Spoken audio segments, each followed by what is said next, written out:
They were one of the artists at the forefront of shaping what became known as Americana music, an amalgam of bluegrass, country, folk genres. On this week's Spotlight Music series, we'd like to welcome Bobby Houck, lead vocals and founder of the Blue Dogs. It's great to see you. Thank you so much for being here with us. It's great to be with you. Thanks for having me.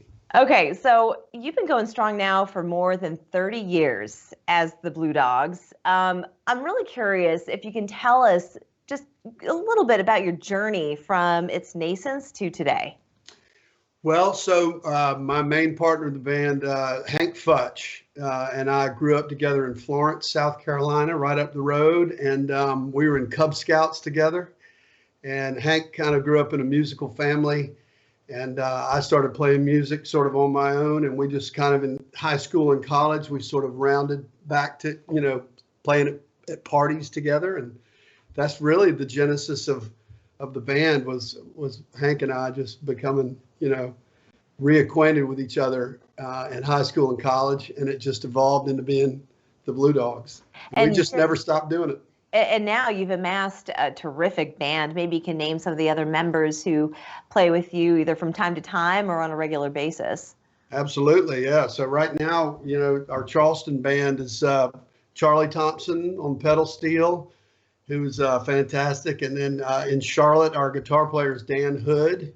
And we have our drummer, Greg Walker, who was our first original drummer that joined the band in 1992. And sometimes Parker DeWitt, who's down in Myrtle Beach, will play on the drums. But we do, we're proud to say that over the years, people have come and gone and joined the band and left the band and come back to the band. And we're proud to say that we really, everybody that we've ever played with will still come around and play with us sometimes. Mm-hmm. And you've got a keyboard, fiddle, mandolin. You've got a mandolin hanging there on your wall and a ukulele as well. That's right.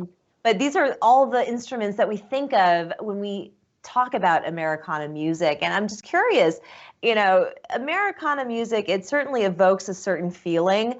When you think of Americana music, what are some of the images that are conjured up in your mind? Yeah, well, and Hank kind of grew up, his dad was always singing bluegrass and country. So you think of bluegrass and the fiddle and the string bands and that kind of thing. For me, I happen to kind of grow up, have an older sister, and she was the one driving the car. And so we had to listen to whatever she listened to. And in the 70s, of course, it was like Neil Young and Bob Dylan and Jackson Brown and James Taylor and Jimmy Buffett. And all those guys were playing acoustic guitars, which is again, the folk instrument. So I kind of grew up kind of like a folk rocker, Right, and so when Hank and I kind of merged our musical styles, it was really that bluegrass and country element that Hank kind of had just naturally. And then kind of the folk rock that I kind of, gravitated towards. And of course, in the 80s, that becomes like Tom Petty and that becomes, all that stuff. So into whatever. And then in the 90s, bands like Sunvolt, listening to what, they used to play on 96 Wave, a lot of those Americana bands. When Americana was kind of invented, we happen to be kind of right in there playing at the same time. There's a fantastic documentary out right now on Netflix called, I think it's Echo in the Canyon. Yeah, I saw it, yeah. Yeah, fantastic. And you talk about all the people who are in that, including even the Beach Boys, which is really quite interesting. But Tom Petty, the Byrds was a big deal, and the Byrds was a big influence on Tom Petty. Tom Petty was a big influence on, that generation. So, and Beatles' influence on them. That's right. Beatles. I mean, it's amazing how all this music, and it just births this whole new kind of sound, which people have just grown to absolutely love.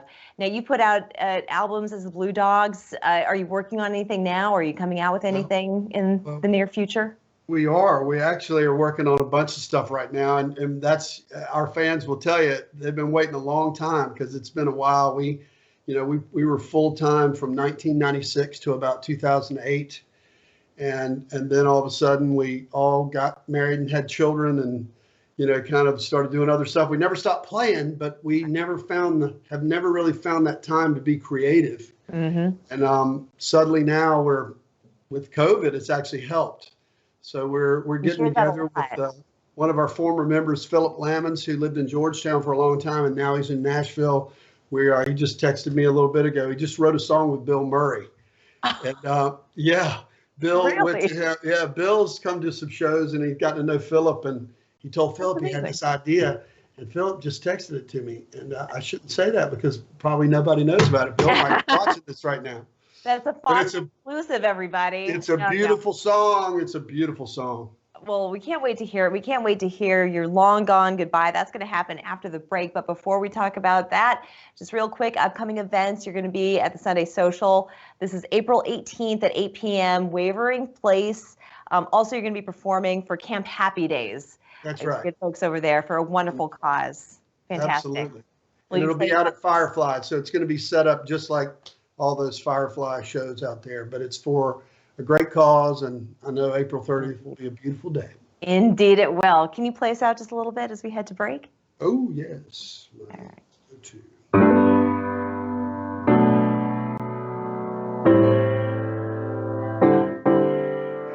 Only know two songs.